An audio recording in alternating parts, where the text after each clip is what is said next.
அந்த தலைப்பு எழுதிடுங்க.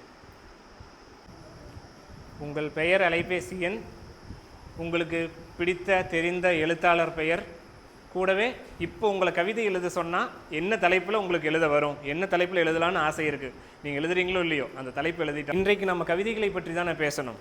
நிறைய கவிதைகளோடு வந்திருக்கேன். நான் கவிதைகளை படம் வரைந்து பாகம் குறிப்பவனாக அல்லாமல், கவிதை எப்படி எழுதணும்னு உங்களுக்கு சொல்லித்தருவனாக அல்லாமல், நான் ரசித்த சில கவிதைகள் இருக்கும் இல்லையா, நான் வாசித்ததில் எனக்கு பிடித்த நான் ரசித்த சில கவிதைகள் உங்கள் கூட பகிர்ந்துக்கணும். அதன் வழியாக நீங்கள் கவிதையின் பாதையை எளிமையாக அடைந்து விட முடியும், கொஞ்சம் புரிஞ்சுக்க முடியும் அப்படின்னு நினைக்கிறேன். ஏன்னா அது தொடர்ந்து ஒரு கேள்வி இருக்குது, கவிதை பயிற்றுவிக்க முடியுமா? கலையை பயிற்றுவிக்கிறோம் இல்லையா, எல்லா கலைகளையும். இப்போ ஓவியத்தை கற்றுக் கொடுத்து வருது, வாழ்பயிற்சி கற்றுக் கொடுத்து வருகிறது, மற்ற கலைகள் எல்லாமே கற்றுக் கொடுத்து வருது இல்லை, எழுத்து அந்த மாதிரி கற்றுக் கொடுத்து வரக்கூடியதா அப்படின்னா அதுக்கு 2 விதமான பதில்கள் இருக்குது. வாங்க. ரொம்ப மகிழ்ச்சி. உங்கள் பேருங்க மேடம்? நீங்களும் ஸ்டூடெண்ட் மாதிரி இருந்தீங்களா? அதனால்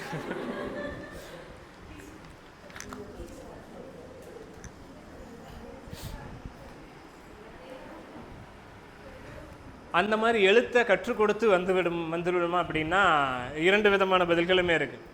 முடியாதுன்னு ஒரு பதில் இருக்குது, முடியும்னு ஒரு பதில் இருக்குது. நம்ம முடியுங்கிற பாதையில் போவோம், அப்போ தான் நம்மளால் எதையும் முடியும். ஏன் முடியும் ஏன் முடியாதுங்கிறதுக்கும் நிறைய பதில்கள் இருக்குது. ஒரு ஊற்று உங்களுக்குள்ளே ஊறும்போது தான் அதை திசை மாற்றி வழி மாற்றி இன்னும் பெருக்கெடுக்க செய்ய முடியும் அப்படின்னு ஒரு கருத்து இருக்குது. ஊற்றே இல்லைனாலும் ஊற வைக்கிறதுக்கான வழிமுறைகளையும் நாம் இப்போ கண்டுபிடிச்சிட்டோம். ஆனால் பொதுவாகவே மனிதர்கள் ரசனை மிகுந்தவர்கள் இல்லையா? அதன் அடிப்படையில் தான் இத்தனை கலைகள் தோன்றியிருக்கின்றன. எல்லா விலங்குகளையும் விட, பறவைகளையும் விட, மற்ற உயிரினங்களையும் விட கலை அப்படிங்கிற ஒன்று நம்மை வழிநடத்துகிற ஒரு செயல்பாடாக இருக்கு இல்லையா? அதற்கு காரணம் மனிதனிடம் இருக்கக்கூடிய 6வது அறிவும் ரசனையும் தான். அந்த ரசனை நம்மக்கிட்ட இருக்கிறதுனால கொஞ்சமாக அதை தூண்டிவிட்டால் போதும், நம்மளால் எந்த கலையையும் எளிதில் கற்றுக்கொள்ள முடியும். அந்த அடிப்படையில் தான் நாம் கவிதையையும் கற்றுக்கொள்ளலாம் அப்படின்னு சொல்லலாம். ரொம்ப எளிமையான விதி தான். ஏன்னா நம்ம அடிப்படையிலேயே கவிதைகளை எழுதுபவர்களாக, வாசிப்பவர்களாக, விரும்புபவர்களாக இருக்கிறோம். இதுக்கு என்ன காரணம் அப்படின்னா நம்மளுடைய மொழியே கவிதை மொழி தான். ஆதி இலக்கிய வடிவம் அப்படிங்கிறது நம்மக்கிட்ட எல்லாமே கவிதை வடிவில் தான் இருந்திருக்கு. நீங்கள் எந்த கலை முதலில் தோன்றியது அப்படின்னா ஒவ்வொருத்தருக்கும் ஒவ்வொரு கருத்து இருக்கும். இசையா, ஓவியமா, மொழியா, எழுத்தா அப்படின்னு நிறைய மாற்று கருத்து இருக்கலாம். எழுத்தில் முதல் வடிவம் எது அப்படின்னு கேட்டால் அது கவிதை தான். ஏன்னா நம்மக்கிட்ட இருந்த கிடைத்த எல்லா செல்வங்களும், எல்லா நூல்களும், எல்லா இலக்கிய வகைமைகளும் எந்த வகையில் எழுதப்பட்டிருக்கு அப்படின்னு பார்த்தோம்னா கவிதை வடிவில் தான் எழுதியிருக்கு. அது எத்தனை ஆண்டுகளுக்கு முன்னால் எழுதப்பட்டு இருக்குது அப்படின்னு பார்த்தா 2000 3000 ஆண்டுகளுக்கு முன்னால், மற்ற மொழிகளெல்லாம் தோன்றுவதற்கு முன்னால், மற்ற மொழிகளெல்லாம் உருவாவதற்கு முன்னால், மற்ற இனங்கள் எல்லாம் கூட உருவாவதற்கு முன்னால் நம்மிடம் கவிதை இருந்திருக்குது. அப்போது நம்ம குருதியிலேயே கவிதை இன்னொரு திசுவாக ஓடிட்டு தான் இருந்திருக்கு. ஆக நம்ம கவிதையோடு எப்பவும் இணைந்தவர்களாகவே இருக்கிறோம் தமிழ் மொழியை பொறுத்த வரைக்கும். அதனால் கவிதை எந்த மொழியிலையுமே ஒரு நல்ல வடிவம், உச்ச வடிவம் அப்படின்னு நம்புகிறோம். எதை சொல்வதற்கும் கவிதை ஒரு எளிய பொருளாக இருக்கிறது. எழுதிட்டீங்க இல்லையா நீங்கள்? இப்போ உங்களுக்கு ஒரு வரி அல்லது 2 வரியில் கவிதைனா என்ன அப்படின்னு உங்களுக்குள்ள ஒரு கருத்து இருக்கும்ல. கவிதைனா என்ன யாராவது சொல்ல முடியுமா? கவிதைனா என்ன, என்னவா நீங்கள் நினைக்கிறீங்க? ஒவ்வொருத்தரா சொல்லுங்கள். உங்களுக்கு என்ன தோணுது அதை சொல்லுங்கள். கவிதைனா கவிதை அப்படின்னாலும் ஓகே, இசைனா இசை அப்படின்னு சொல்லுவாங்க, அந்த மாதிரி கூட சொல்லுங்கள். சுருங்க சொல்லி விளங்க வைத்தல். உங்கள் பேர்? சங்கீதாவுக்கு ஒரு வாழ்த்துக்கள். அவங்களுடைய பார்வையில் கவிதை அப்படிங்கிறது சுருங்க சொல்லி விளங்க வைக்கிற ஒரு வடிவம். வேற கவிதை என்றால் அழகான வார்த்தைகள் வச்சு அழகாக ஒரு விஷயத்தை சொல்கிறது. அப்படி. உங்கள் பேர்? ஜீவிதா. ஜீவிதா. புரட்சிகளின் ஆய்வேடு. கவிதை வந்துட்டு புரட்சிகளின் ஆய்வேடுன்னு சொல்கிறேன். உங்கள் பேர்? விஸ்வாஸ். ரிஷ்வான். வேற கவிதைன்னா என்ன? மெல்லினமாயா. கவிதை என்னன்னு சொல்லுங்க. இவங்க பேர் மெல்லினமாயா, கவிஞர் சோலைமாயன் அவர்களுடைய மகள். அவங்களுக்கு கவிதை என்ன? அழகான ஒரு மொழியை சொல்றது. எப்படி இந்த குழந்தைக்கு கவிதை வந்துட்டு ஒரு அழகான மொழி அப்படின்னு ஒரு நம்பிக்கை இருக்கு. மாயாவுக்கு வாழ்த்துக்கள். வேற ஏதாவது கருத்து? கவிதைனா இப்போ இதை நீங்கள் சொல்லாட்டியும் எழுதிருங்க. உங்களுக்கு கவிதை அப்படின்னா என்ன அப்படின்னு இப்போ தோணுது அப்படின்னு எழுதிடலாம். அழகான ஒரு மொழி. ஏற்கனவே சொன்ன மாதிரி நம்மக்கிட்ட நீங்கள் எழுதிட்டே கேளுங்க. நம்ம ஏற்கனவே சொன்ன மாதிரி நம்மக்கிட்ட கிடைத்த இலக்கிய வகைமைகள் மட்டும் இல்லை, நம்மளுடைய நாட்டுப்புற பாடல்கள், நம்மளுடைய வாழ்க்கையில் இருக்கக்கூடிய இசை பாடல்கள் எல்லாத்தையுமே எடுத்தாலும் எல்லாத்துலேயுமே கவிதை நம்ம கூடவே பயணிச்சுட்டு வந்திருக்கிறது தெரியும். ஒரு மனிதன் பிறந்ததும் பாடுற தாலாட்டிலிருந்து அவனை வழியனுப்ப பாடுற ஒப்பாரி பாடல் வரைக்கும் நம்மளுடைய தமிழர் மரபில் கவிதைக்கு ஒரு குறிப்பிடத்தகுந்த இடம் இருந்துகிட்டே இருக்குது அப்படின்னு நமக்கு தெரிஞ்சுக்கலாம். எல்லா வகையிலையும் கவிதையும் இசையும் சேர்ந்து தான் நம்மளை இவ்வளவு தூரம் அழைச்சிட்டு வந்திருக்கு அப்படின்னு அதனால தான் நம்ம கவிதைக்கு முக்கியத்துவம் தருகிற ஒரு இனக்குழுவாக இருக்கிறோம். பொதுவாகவே உலகத்தில் இருக்கக்கூடிய இலக்கிய வகைமைகள் இருக்கிற எல்லாருமே எல்லா மொழியிலையும் சொல்லுவாங்க, எல்லா மொழிகளிலும் உச்ச வடிவத்தில் இருக்கிறது கவிதை தான் அப்படின்னு சொல்லுவாங்க. அப்படி பார்த்தோன்னா நம்ம மொழியில் கவிதைக்கான இடம் என்னன்னு உங்களுக்கு தெரியும். அதனால தான் தொடர்ந்து நம்ம கவிதைகளை வாசிக்கிறவங்களாகவும் கவிதைகளை ஒரு கவிதையாக அதை எழுதி பார்த்துடலாம் அப்படிங்கிற ஒரு ஆசை உள்ளவர்களாகவும் இருக்கிறோம் இல்லையா? கவிதைனா என்னன்னு உங்களுக்கு தோணுன்னு எழுதிட்டீங்க. சரி, சில கவிதைகளை வாசிப்பதன் மூலமாக முதல்ல நவீன கவிதை எப்படி இருக்குது அப்படிங்கிறத சொல்லிடுறேன். ஏன்னா கவிதையினுடைய வரலாற்றை பேசணும் அப்படின்னா எங்கிருந்து ஆரம்பிக்கணும்? தேவி பாலா ஏற்கனவே சொன்ன மாதிரி நம்மளுடைய கவிதை வரலாறு மரபு கவிதையிலிருந்து ஆரம்பிக்குது. அதற்கு முன்னால் நாட்டுப்புற பாடல்களாக, ஓசை கவிதைகளாக எல்லாமே இருந்திருக்குனாலும் எழுத்து வடிவத்துக்கு வந்ததுக்கப்புறம் அது என்னவா வருது அப்படின்னா மரபிலக்கியமாக இருக்குது. மரபிலக்கியத்திலிருந்து நம்ம அடுத்ததாக நகர்ந்து வந்த இடம்தான் புதுக்கவிதைகள் இலக்கியம். மரபிலக்கியத்தில் தான் நம்மளுடைய சங்கப்பாடல்கள் எல்லாமே இருக்குது. அதுக்கப்புறமா கிடைச்ச எல்லா புத்தகங்களும் இருக்குது. மரபு இலக்கியத்தில் நமக்கு மரபு கவிதைகளில் நமக்கு இருந்த ஒரு சிக்கல் என்னென்னா, அதை கற்று அறிந்தவர்கள் மட்டும்தான் அதில் தொழிற்பட முடியும், எழுத முடியும் அப்படிங்கிறது தான் ஒரு பெரிய குறைபாடாக இருந்தது. அதை படிக்கிறதுக்கும் ஒரு புலமை தேவை இருந்தது, அதை புரிந்து கொள்வதற்கும் ஒரு புலமை தேவை இருந்தது இல்லையா? யாராவது கோணார் உரை போட்டால் தான் நமக்கு மரபிலக்கிய கவிதைகள், மரபு கவிதைகள் எல்லாமே புரிஞ்சுது.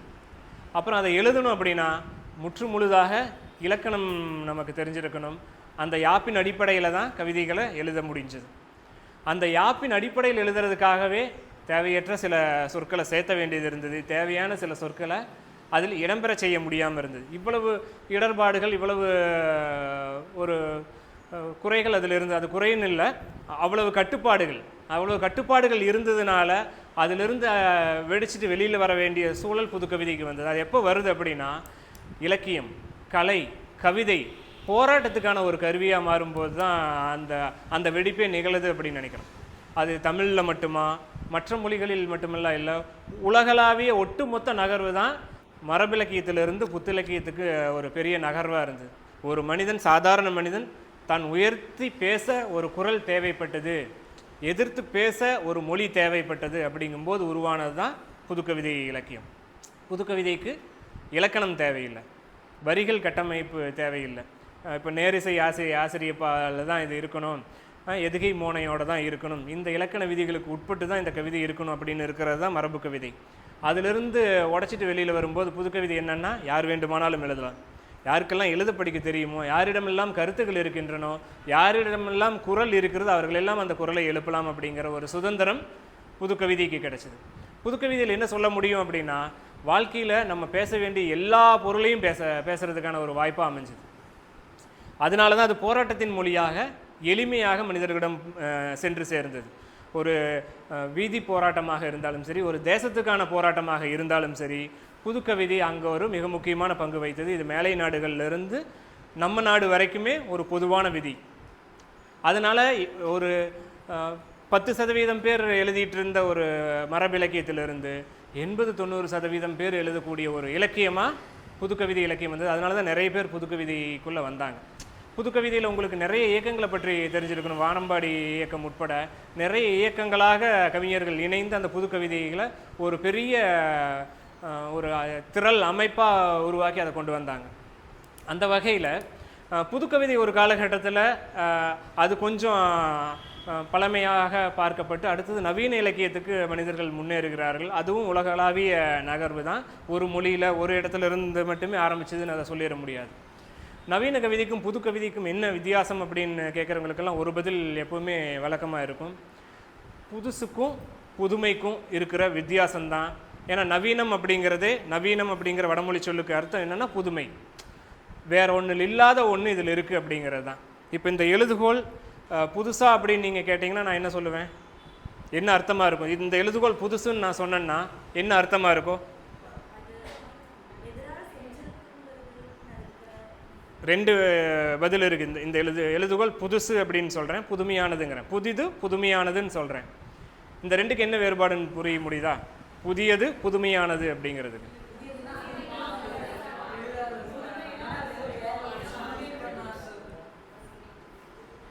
புதியது அப்படின்னா இது இப்போ தான் வாங்கிட்டு வந்திருக்கேன்னு வச்சுக்கலாம். இப்போ தான் தயாரிக்கப்பட்டது, இப்போ தான் வாங்கிட்டு வந்தது, அதுதான் புதியது. புதுமையானது அப்படின்னா மற்ற எழுதுகோள்களில் இல்லாத ஒரு புதிய விஷயம் இதில் இருக்குது, இது எழுதுகிற வேலையை மட்டுமே பார்க்கல, வேறு ஏதோ பண்ணுது அப்படின்னு ஒரு அர்த்தம். இந்த விதியோடவே புது கவிதையும் நவீன கவிதையும் அணுகி பாருங்கள். அதை அணுகிறது கொஞ்சம் எளிமையாக இருக்கும் அப்படின்றதுனால இதை சொல்கிறேன். புது கவிதைக்கும் நவீன கவிதைக்குமான முக்கியமான வேறுபாடுகளா? புது கவிதைக்கு நவீன கவிதைக்கு ரெண்டுக்குமே இலக்கண வரம்புகள் கிடையாது, அதுதான் மிகப்பெரிய ஒற்றுமை. யார் வேணாலும் எழுதலாம் அப்படிங்கிறது. புது கவிதையில் ஏன் நவீன கவிதைக்குள்ளே நகர்ந்து வந்தோம் அப்படின்னா, புது கவிதை யார் வேண்டுமானாலும் எழுதிடலாம் அப்படிங்கிற ஒரு கட்டுப்பாடற்ற சுதந்திரம் வந்ததுக்கப்புறமா, அதற்கு இலக்கணங்களெல்லாம் தேவையில்லைங்கிற சுதந்திரம் வந்ததுக்கப்புறமா 4 வரி 5 வரி 6 வரியில் எதையாவது ஒரு செய்தியை மட்டுமே எழுதி அல்லது அந்த போராட்டத்துக்கான கருவியாக புது கவிதையை ஆரம்பித்ததுக்கப்புறமா அது ஒரு வழக்கொழிந்த மொழியாக எழுத ஆரம்பித்ததுக்கு போது அதன் மேலே இருந்த ஈர்ப்பு நிறைய குறைய ஆரம்பிக்கும் போது தான் நவீன கவிதைங்கிற ஒரு இயக்கம் உருவாகுது. நவீன கவிதையில் புது கவிதையில் இல்லாத புதுமைகள் எல்லாம் இதில் பார்க்க முடியுது. ஒரு விஷயத்தை உவமை உருவகத்தோட இன்னும் அழகாக அடர்த்தியாக சொல்லக்கூடிய ஒரு இடமா நவீன கவிதை மாறுது. அதை இப்போது நவீன கவிதையோட இடம் அப்படிங்கிறது என்ன அப்படின்னா, நீங்கள் ஒன்று நேரடியாக சொல்ல வேண்டியதில் புது கவிதை மாதிரி நேரடியாக சொல்லாத போது மறைமுகமாகவே ஒன்றை சொல்லும்போது வாசகனுக்கான ஒரு இடம் இருக்கு இல்லையா, அவன் ரசித்து ஆராய்ந்து அதை படிக்க வேண்டிய ஒரு இடத்துக்கு வரான். அப்போது ஒரு இடத்துல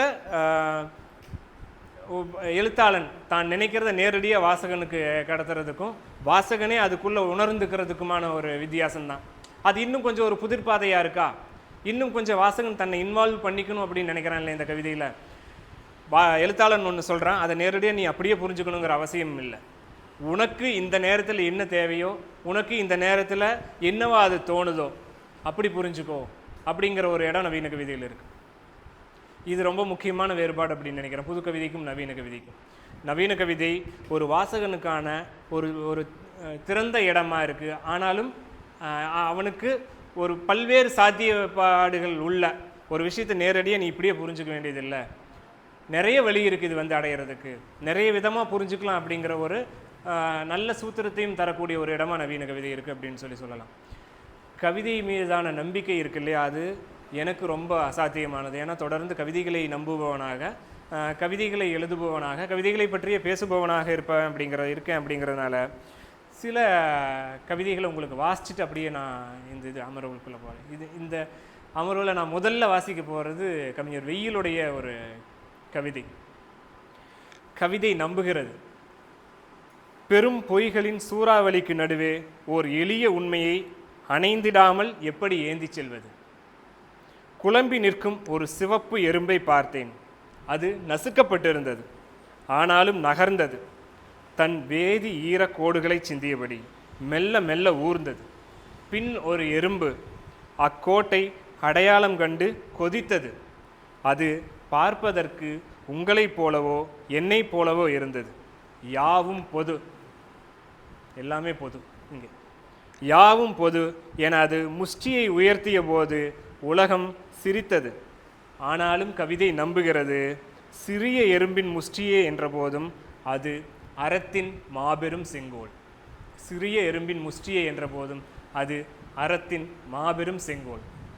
கவிதைக்கு இருக்கிறது ரொம்ப சின்ன முஷ்டி தான் அப்படின்னாலும் அது அறத்தினுடைய மாபெரும் செங்கோல். நம்ம கையில் வச்சிருக்கிறது அறத்தின் செங்கோல். அதனால் அதை நம்பி நம்ம தாராளமாக எவ்வளோ பெரிய இருட்டிலையும் போகலாம், தைரியமாக அதற்கு குரல் கொடுக்கலாம். கவிதையினுடைய, எழுத்தினுடைய, புத்தகங்களினுடைய, வாசிப்பினுடைய மிக முக்கியமான நோக்கம் அறத்தின் வழியில், அன்பின் வழியில் மனிதர்களை திசை மாற்றுவது அல்லது இழுப்பது. அதுதான் அப்படின்னு நான் நம்புகிறேன். அங்கே தான் இருந்தோம் நம்ம. அறத்தின் வழியிலும் அன்பின் வழியிலும் நடப்பவர்களாக தான் நம்ம சமூகம் இருந்தது. அதிலிருந்தெல்லாம் இந்த நவீன வாழ்க்கை நம்மை திசை மாற்றி அழைத்து கொண்டு போயிருக்கிறது. அங்கே இருக்கிறவங்களெல்லாம் வாங்க வாங்க நம்ம இருக்க வேண்டிய இடம் இதுதான் அப்படின்னு அழைக்கிற ஒன்றாக தான் புத்தகங்கள் இருக்குது. அப்படி அழைக்கிற ஒன்றாக தான் கவிதை இருக்குது. அதை சொல்கிற ஒரு கவிதை தான் இது. உங்களுக்கு இப்போ ஒன்று புரிஞ்சிருக்கும், கவிதை அப்படிங்கிறது ரொம்ப சாதாரண விஷயம் இல்லை. அது ஒரு எறும்பு தான், சின்ன எறும்பு தான், ஆனால் கம்யூனிஸ்ட் எறும்பு, ஆனால் சிவப்பு எறும்பு, ஆனால் அறத்தின் பக்கம் நிற்கக்கூடிய எறும்பு. ஆனால் அதுக்கு இருக்கிறது சின்ன முஷ்டியாக இருந்தாலும் அது ஒரு செங்கோல், அறத்தின் செங்கோல். அதனால் அதற்கு ஒரு மதிப்பு இருக்கிறது. அப்படி தான் கவிதைக்கு மதிப்பு இருக்கிறது. இந்த உலகத்தில், இந்த ஊரில், இந்த வீதியில் ஏகப்பட்ட கொண்டாட்டங்கள், ஏகப்பட்ட திருவிழாக்கள் நடந்துட்டு தான் இருக்குது. ஏகப்பட்ட பொழுதுபோக்கு அம்சங்கள் நிறைந்து தான் இருக்குது. நம்ம கைக்குள்ளேயே நிறைய புதிய புதிய உலகங்கள் முளைக்க தொடங்கிவிட்டன. அந்த உலகத்துக்குள்ளே நுழைந்து காணாமல் போகிறவங்களாக நம்ம மாறிட்டோம். அதற்கு நம்மளை ஒப்பு கொடுக்கிறவர்களாக நம்ம மாறிட்டோம். என்றாலும் கவிதையின் இடத்தில் இருக்கிறது அறத்தின் மாபெரும் செங்கோல். அதனால் நம்ம திரும்ப திரும்ப நம்மளை இழுக்கிற காந்தங்களிலிருந்தெல்லாம் தப்பிச்சு நம்ம இங்கே வந்துக்க வேண்டிய ஒரு இடம் இருக்குது. அதனால தான் புத்தகங்களை வாசிங்க, கவிதைகளை குறிப்பாக வாசியுங்கள் அப்படிங்கிற அது ஒரு பரவசமான அனுபவத்தை தரும். எப்படி மரபு கவிதையிலிருந்து புது கவிதைக்கு வந்து நவீன கவிதைக்கு நம்ம வந்திருக்கோமோ, நீங்கள் நேரடியாக நவீன கவிதையில் எழுதக்கூடிய மாணவர்களாக இருக்க போகிறீர்கள். ஏன்னா நம்மளுடைய காலம் அது.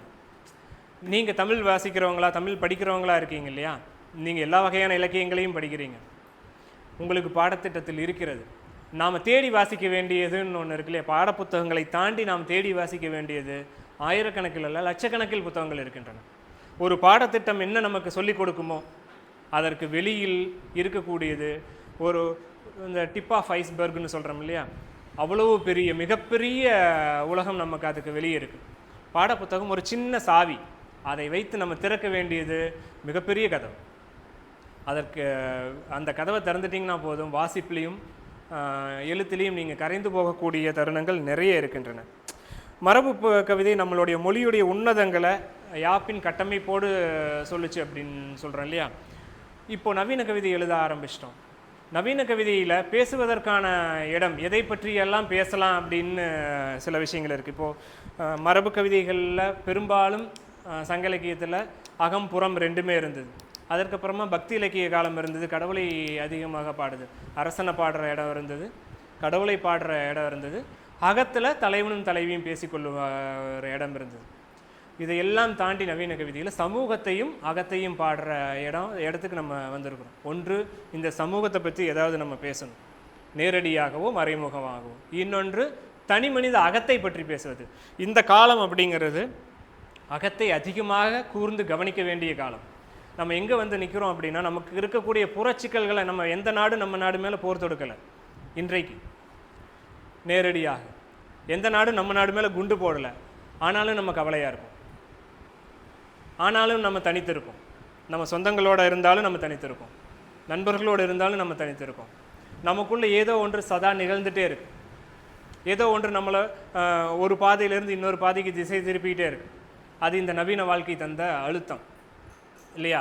அப்போது மனிதனுக்கு புறத்தை பேசுவதை விடவும் அகத்தை அதிகம் பேச வேண்டிய சூழலுக்கு நவீன இலக்கியம் இப்போது நகர்ந்து வந்திருக்கு அப்படின்னு சொல்ல. ஏன்னா பெண்களுக்காகட்டும் ஆண்களுக்காகட்டும் அகத்தில் நமக்கு இருக்கிற சிக்கல்கள், அந்த உளவியல் சிக்கல்கள் இருக்குல்லையே, அது அதிகம். வேறு மாதிரியான வாழ்க்கையில், வேறு மாதிரியான அழுத்தங்கள் நிறைந்த வாழ்க்கையில் வாழ ஆரம்பிச்சிட்டோம். அந்த கட்டத்தில் நவீன கவிதை என்ன பண்ணுது அப்படின்னா, தன்னைத்தானே தடவி தரக்கூடிய ஒரு விரலாக, தன்னைத்தானே கைகுலுக்கி கொள்ளக்கூடிய ஒரு விரலாக, தன்னைத்தானே கைதட்டி கொள்ளக்கூடிய ஒரு விரலாகவும் இருக்க வேண்டிய ஒரு கட்டாயம் இருக்குது. சில கவிதைகளை நான் உங்களுக்கு வாசிக்கிறேன். அது எப்படி அகத்தையும் புறத்தையும் பேசுது அப்படிங்கிறத நம்ம உரையாடலாம். ஒரு ரொம்ப எளிமையான கவிதையிலிருந்து ஆரம்பிக்கலாம். கவிஞர் வே பாபு அவர்களுடைய ஒரு கவிதை. நீங்கள் இதை எங்கேயாவது வாசிச்சிருக்கவும் கேட்டிருக்கவும் கூட வாய்ப்பு இருக்குது. சற்று முன் இறந்தவனின் சட்டை பையில் செல்ஃபோன் ஒலித்து கொண்டே இருக்கிறது. கையில் எடுத்த காவலர், சார் யாரோ அம்முன்னு கால் பண்ணுறாங்க என்கிறார். இது ஒரு செய்தி. ஒரு செய்தியாளனுக்கும் கவிஞனுக்கும் எழுத்தாளனுக்குமான வேறுபாட்டை இந்த கவிதையில் நம்ம உணர முடியும். ஒரு ஆக்சிடெண்ட் ஆயிடுச்சு, ஒரு செய்தியாளன் என்ன பண்ணுவான், அங்கே இருக்கிற மொத்த செய்திகளையும் ஒரு வரைபடமாக ஒரு சின்ன சின்ன குறிப்புகளாக எழுதிக்குவான். ஒரு கவிஞன் என்ன பண்ணுவாங்கிறது தான் அடுத்த வரிகளில் இருக்குது. அந்த முதல் வரிகளில் இருந்த அந்த செய்தியாளனுடைய செய்தி வரி, சற்று முன் இறந்தவனின் சட்டை பையில் செல்போன் ஒலித்து கொண்டே இருக்கிறது. கையில் எடுத்த காவலர், சார் யாரோ அம்முன்னு கால் பண்ணுறாங்க என்கிறார். ஒரு நொடி இறந்தவனின் கண்கள் திறந்து மூடுகின்றன அப்படின்னு எழுதுகிறார் கவிஞன். சட்டை பையில் இருக்கிற செல்ஃபோனில் அம்முன்னு ஒரு கால் வருது, அது ஒரு செய்தியாளன் கவனிக்கக்கூடியது தான். ஆனால் செத்து போனவனோட கண் ஒரு செகண்ட் திறந்து மூடுதுங்கிற அந்த ஒரு அனுமானம் இருக்கு இல்லையா, அது ஒரு கவிஞனால் எழுத்தாளனால் மட்டுமே பார்க்கக்கூடியதா. ஒருவேளை அவன் கண்களுக்கு மட்டும்தான் அந்த கண்கள் திறந்தது தெரியும், வேற யாருடைய கண்களுக்கும் தெரியாது. அப்போது ஒரு விபத்தை, ஒரு துர்நிகழ்வை இந்த கோணத்தில் யார் பார்க்கறது? இறந்தவனுக்கு அம்முன்னு யாரோ இருந்திருப்பாங்க, அவங்க இப்போ என்னவா துடிச்சிட்டு இருப்பாங்க அப்படிங்கிற அந்த நோக்கம் இருக்கு இல்லையா, அது கவிதையிலையும் எழுத்துலையும் தானே சாத்தியமாகும், கலையினால தானே சாத்தியமாகும். ஒரு சாதாரண மனிதன் அந்த காட்சியை வெகு வேகமாக கடந்து ஓடிடுவாங்க. ஆனால் ஒரு கவிஞனால் அப்படி முடியாது. நண்பர்களே, நீங்கள் கவிஞராகணும்னு நினச்சா, கவிதை எழுதணும்னு நினச்சா, யாரும் கடந்து போகிற ஒரு இடத்துல நம்ம நின்றணும். யாரும் ரசிக்க மறுக்கிற ஒரு இடத்துல நம்ம ரசிக்க ஆரம்பிக்கணும். யாரும் பார்க்காத ஒரு கோணத்தை பார்க்க ஆரம்பிக்கணும். நீங்கள் கதை எழுதினாலும் சரி, கவிதை எழுதினாலும் சரி, எதை எழுதினாலும் சரி, எல்லாருக்கும் ஒரு கோணம் இருக்கு இல்லையா. அதற்கு வெளியில் நம்ம என்னவா யோசிக்கிறோம், வெளியில் அந்த காட்சியை எப்படியா பார்க்குறோம் அப்படிங்கிறது ரொம்ப முக்கியம். அந்த பார்வை ஒரு எழுத்தாளனுக்கு அவசியமானது. அப்போ தான், ஏன்னா உங்களுக்கு நல்லா தெரியும், தமிழில் யாரெல்லாம் கவிதை எழுதுகிறார்கள் அப்படின்னா, யாரெல்லாம் தமிழ் தெரியுமோ அவர்கள் எல்லாமே கவிதை எழுதுகிறார். ஏன்னா கவிதை தான் நம்ம மொழியில், நம்ம குருதியில் ஊறி இருக்கிற ஒரு விஷயம்னு சொல்லிட்டு, அப்போ எல்லாருக்குள்ளும் கவிதை நிகழ்ந்து கொண்டே தானே இருக்கும். அப்போ நம்ம எழுதுகிறவர்களாக மாறும்போது நமக்கு முதல்ல எளிமையாக வரக்கூடிய வடிவம் கவிதை. அப்போ எல்லாரும் கவிதை எழுதுகிறோம். நம்ம கவிதையை எழுதும்போது, நமக்கான கவிதையை எழுதும்போது எல்லா கவிதைகளிலிருந்தும் வித்தியாசப்பட்டு நம்ம இருக்கணும் இல்லையா. அப்போ எல்லாரும் பார்க்குற கண்களில் நம்ம எப்படி பார்க்குறது, அதுக்குள்ளே நம்ம தேட வேண்டிய ஒன்று நிச்சயமாக இருக்கும். ஏன்னா கவிதை அப்படிங்கிறது ஒரு மாபெரும் சுரங்கம். எல்லாருக்கும் ஒரு பொற்காசு அது வச்சிருக்கு, எல்லாருக்கும் ஒரு சின்ன மலரையாவது அது நீட்டிகிட்டே இருக்குது. எல்லாரும் அவரவருக்கு பிடித்த வண்ணத்தில் அந்த மலரை எடுத்துக்கலாம். அதுதான் கவிதையில் இருக்கக்கூடிய சுதந்திரம். ஒரே காட்சியை நீங்களும் பார்க்குறீங்க, நானும் பார்க்குறேன், நானும் எழுதுகிறேன், நீங்களும் எழுதுறீங்கன்னா உங்களுடைய பார்வை வேறாக இருக்கும், என்னுடைய பார்வை வேறாக இருக்கும். உங்களுடைய சொற்களும் உங்களுடைய மொழியும் வேறாக இருக்கும், என்னுடைய சொற்களும் என்னுடைய மொழியும் வேறாக இருக்கும். அவ்வளவு சுதந்திரம் கவிதையில் இருக்குது. அப்போது இதை எழுதலாமா வேண்டாமா அப்படிங்கிற தயக்கம் இல்லை, வேண்டியதில்லை. எதையும் எழுதலாம் புது கவிதையில், நவீன கவிதையில். அதை நம்ம எப்படி எழுதுகிறோம் அப்படிங்கிறது தீர்மானிச்சுக்கணும். ஒரு 4 வரி கவிதை, மத்தார் அப்படிங்கிற ஒரு இளம் கவிஞருடைய ஒரு கவிதை. வாசல் தெளிப்பவள் மலையாக்குகிறாள் நீரை, வாலி வகுப்பறைக்குள் இறுக்கமாக அமர்ந்திருப்பவை இப்போது தனித்தனியாக விளையாடச் செல்கின்றன. இந்த கவிதை புரியுதா? இது உங்களுக்கு எங்கேயாவது புரியலைன்னா நீங்களே நிறுத்தி கேளுங்க, அல்லது இதில் நான் சொல்கிற கருத்துக்கு தாண்டி உங்களோட கருத்து இருந்தாலும் நீங்கள் சொல்லுங்கள். ஒரு உரையாடலாக இதை வச்சுக்கலாம். வாசல் தெளிப்பவள் மலையாக்குகிறாள் நீரை, வாலி வகுப்பறைக்குள் இறுக்கமாக அமர்ந்திருப்பவை இப்போது தனித்தனியாக விளையாடச் செல்கின்றன. எளிமைக்கும் பார்வைக்கும் உதாரணமாக தான் இந்த 2 கவிதைகளையுமே சொன்னேன். எல்லாரும் பார்க்குற பார்வையிலேயே கவிஞன் எப்போவுமே பார்க்க மாட்டான். வாளியில் தண்ணி இருக்குது, அதை எடுத்து வாசல் தெளிக்கிற ஒருத்தி, அது சாதாரணமான செயல் தானே. ஒரு காதல் கவிஞன் பார்த்தா அதை எப்படி எழுதுவான்? அவள் வாசல் தெளிக்கிறாள் என் மனம் குப்பையாச்சுன்னு எழுதுவார், நம்ம ஏற்கனவே வாசித்த நேசித்த கவிதை மாதிரி. ஆனால் ஒரு நவீன கவிஞன் எப்படி எழுதுகிறான் அப்படின்னா, வாசல் தெளிப்பவள் மலையாக்குகிறாள் நீரை, வாலி வகுப்பறைக்குள், அந்த தண்ணி வந்துட்டு ஒரு கிளாஸ் ரூமுக்குள்ளே இருக்கிற ஸ்டூடெண்ட்ஸ் மாதிரி அவருக்கு தெரியுது. வாலி வகுப்பறைக்குள் ரொம்ப இறுக்கமாக இருந்த அந்த தண்ணியை அப்படியே துளி துளியாக அவங்க தூவி விட்டதுக்கப்புறமா தனித்தனியாக விளையாட போகுது அப்படின்னு எழுதுகிறார்.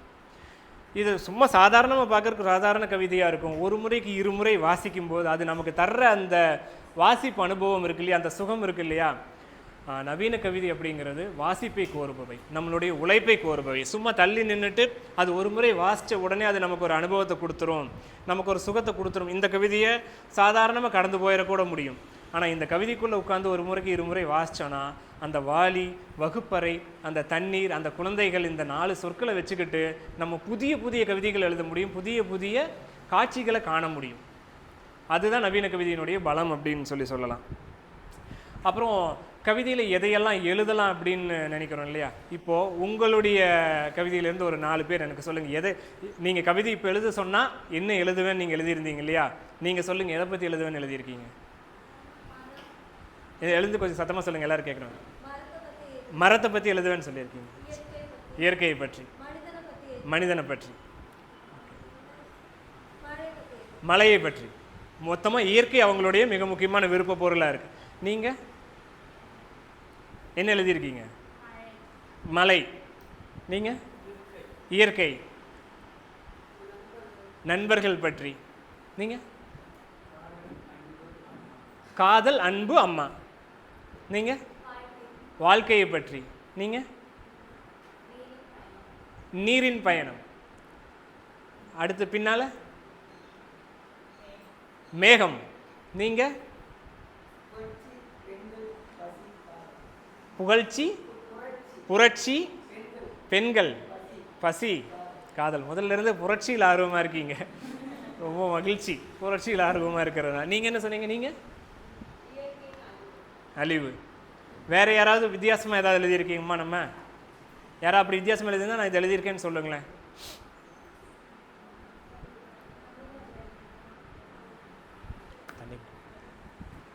இதில் ஒன்றும் தயக்கலை, புதுசாக எழுத வரோம் இல்லையா? அப்போ நம்ம முன்னால் உடனடி தேர்வாக இருக்கிறது. குழந்தைகளை கூப்பிட்டு போய் உடை எடுத்துக்கோ அப்படின்னு சொன்னால் முதல்ல என்ன நிறத்தில் உடைக்கு கை நீட்டுவாங்க? என்ன நிறம்? பிடிச்ச நிறம் தான். குழந்தைகளுக்கு பிடிச்ச நிறமாக என்ன இருக்குன்னு தெரியுமில்ல? பிங்க்கு, ஸ்கை ப்ளூ, இதுதான் விருப்ப வண்ணமாக இருக்கும் இல்லையா? அந்த மாதிரி கவிதை எழுதுவதற்குன்னு முயற்சி பண்ணுற எல்லாருக்கும் சில பாடுபொருள்கள் விருப்ப பாடுபொருள்களாக இருக்கும். இயற்கை பற்றி எழுதுவது, அதற்கு முன்னால் அம்மாவை பற்றி எழுதுவது, அதற்கப்புறம் நண்பர்களுக்கு எழுதி கொடுப்பது, காதலன் காதலிக்கு எழுதி கொடுப்பது, இந்த மாதிரி சில பாடுபொருள்களுக்குள்ளே நம்ம எழுத ஆரம்பிப்போம். அதுதான் நம்ம ஆரம்பம். ஆனால் அதை தாண்டி நம்ம எழுதுவதற்கு எத்தனையோ இருக்குது. எதை வேண்டுமானாலும் எழுதலாம் அப்படின்னு ஒரு இடத்தை நவீன கவிதை நமக்கு கொடுக்கும். இது ஒரு மிகச்சாதாரணமான நிகழ்வு. இதை எப்படி கவிதை எழுதுறது, இதுக்குள்ளே என்ன கவிதை இருக்குது அப்படின்னு யோசிக்க முடியாத சில கவிதைகளெல்லாம் நான் வாசிச்சிருக்கேன். இதை நானே வந்துட்டு தொடர்ந்து 20-25 ஆண்டுகளாக கவிதை எழுதுகிறவனாக வாசிக்கிறவனாக இருக்கிற போதிலும் இதை கூட கவிதையை எழுதலாமா அப்படின்னு சில இடங்களில் நான் வியந்து ரசித்திருக்கிறேன். அப்படி ஒரு கவிதையை சொல்கிறேன்.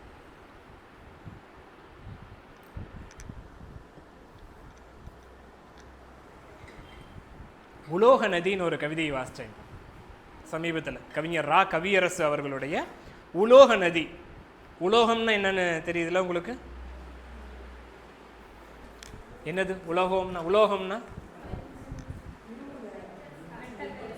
மெட்டல்.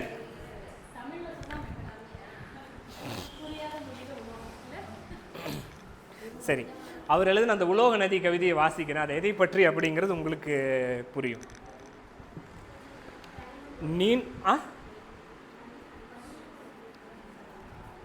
நீண்டும் மடங்கியும் உள் சுழன்று ஓடிக்கொண்டிருக்கிறது. வாரி சுருட்டி இழுத்து விடுமென கரையிலேயே நிற்கிறாள் அம்மா வெகு நேரமாய். செத்து விட மாட்டாய் வந்து தொலை கத்துகிறான் கீழிறங்கிவிட்ட மகன்.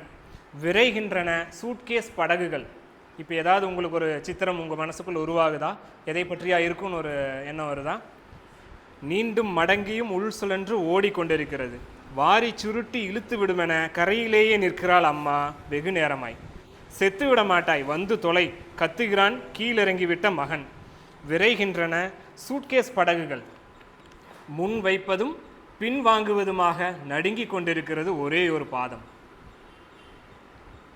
கரைகளின் கருப்பு பட்டையை பிடித்தபடி நீந்தும் சிறுமி கடைசிப்படி பூமிக்குள் இழுக்கும்போது ஆனந்த குருவியாகி தாவுகிறாள். தலையை ஆட்டி புடவையை ஏற்றியபடி குதிக்கிறாள் அம்மா. கடைசி வரி ஒரு வரி இருக்கு. அந்த வரி சொல்றதுக்கு முன்னால் இது எதை பற்றிய கவிதையா இருக்கும் அப்படின்னு நீங்க நினைக்கிறீங்க? எனக்கு கேட்கல, எழுந்து கொஞ்சம் சத்தமா. வெள்ளப்பெருக்க பற்றியா இருக்கலாம். வேற இயற்கை சீற்றங்கள், சூறாவளியை பற்றி இருக்கலாம். வறுமையை பற்றியா இருக்கலாம். அம்மா பாசத்தை பற்றின கவிதையாக இருக்கலாம். தலைப்பு உலோக நதி. இன்னொரு முறை அந்த கவிதையை படிக்கிட்டான். நீண்டும் மடங்கியும் உள் சுழன்று ஓடிக்கொண்டிருக்கிறது. வாரி சுருட்டி இழுத்து விடுமென கரையிலேயே நிற்கிறாள் அம்மா வெகு நேரமாய். செத்து விட மாட்டாய் வந்து தொலை கத்துகிறான் கீழே இறங்கிட்ட மகன். விரைகின்றன சூட்கேஸ் படகுகள். முன் வைப்பதும் பின் வாங்குவதுமாக நடுங்கிக் கொண்டிருக்கிறது ஒரே ஒரு பாதம். கரைகளின் கருப்பு பட்டையை பிடித்தபடி நீந்தும் சிறுமி கடைசி படி பூமிக்குள் இழுக்கும்போது ஆனந்த குருவியாகி தாவுகிறாள். தலையை ஆட்டி புடவையை ஏற்றியபடி குதிக்கிறாள் அம்மா.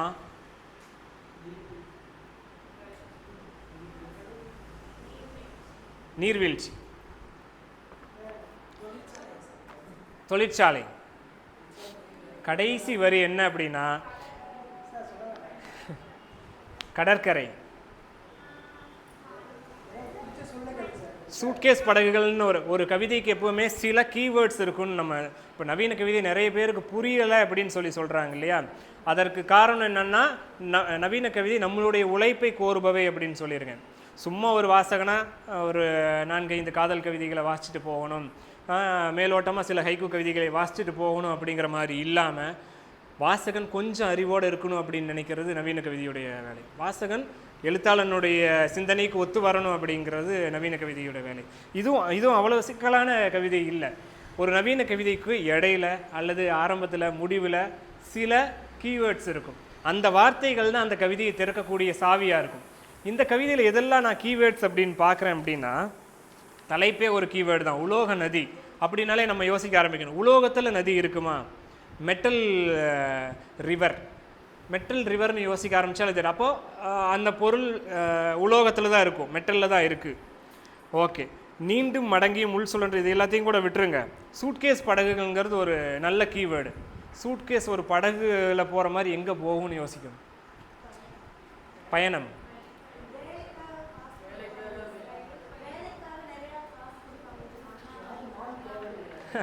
அப்புறம் கரைகளின் கருப்பு பட்டை. அந்த நதிக்கு 2 பக்கமும் கருப்பு பட்டை வந்துட்டு கரையா இருக்குன்னு எழுதுறாங்க. கருப்பு பட்டை இருக்குன்னு எழுதியிருக்காரு. ரயில் பயணம்.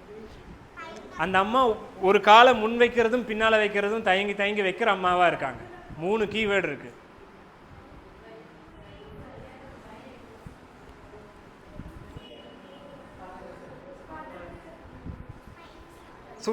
சூட்கேஸ் தான் படகு மாதிரி அந்த நதியில் எங்கே சூட்கேஸ் அப்படியே போயிட்டே இருக்கும்னு யோசிச்சு பாருங்க.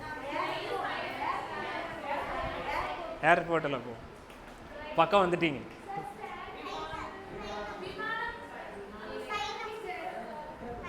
பயணம். கடைசி வரியை வாசிச்சிடுறேன், உங்களுக்கு இந்த கவிதையோட இது புரிஞ்சிடும். தலையை ஆட்டி புடவையை ஏற்றியபடி குதிக்கிறாள் அம்மா எஸ்கலேட்டர் நதியில். அதை தான் சொன்னீங்க நீங்கள். எஸ்கலேட்டரை பற்றி கவிதை எழுத முடியும்னு நம்ம என்னைக்காவது யோசிச்சிருக்கோமா? எஸ்கலேட்டரை ஒரு நதியாக மாற்றி அவங்க அம்மா புதுசாக எஸ்கலேட்டருக்கு கூப்பிட்டு போகிற அம்மா ஒரு பாதத்தை எடுத்து முன்னால் வைக்கிறதும் பின்னால் வைக்கிறதும் பயப்படுற மாதிரியாக இருக்கிற ஒரு சித்திரம். இப்போ இந்த கவிதையை வாசித்து பாருங்கள், எவ்வளவு அழகான ஒரு கவிதை இது. யாரும் நினைக்கவே முடியாது எஸ்கலேட்டரை பற்றி இவ்வளோ அழகாக எழுத முடியும் அப்படின்னு நினைக்க முடியாது இல்லையா? அப்போ நம்ம முன்னால் கவிதைக்கான பாடுபொருள்கள் என்னவெல்லாம் இருக்குது அப்படின்னு யோசிச்சு பாருங்கள். நம்ம திரும்பவும் இயற்கையை பற்றி எழுதலாம் தவறில்லை, அம்மாவை பற்றி எழுதலாம் தவறில்லை, காதலை பற்றி எழுதலாம் தவறில்லை, எதை பற்றியும் எழுதலாம். ஆனால் நம்ம எழுத வேண்டிய பொருள்கள் இந்த பூமியில் ஏராளமாக இருக்குது. நம்ம திரும்ப திரும்ப ஒரே விஷயத்தை எழுத வேண்டியதில்லை அப்படிங்கிறதுக்கு எடுத்துக்காட்டாக தான் இதை சொன்னேன். நிறைய எதை பற்றி வேண்டுமானாலும் எழுதலாம். இன்னும் சில கவிதைகள் கூட இருக்கின்றன.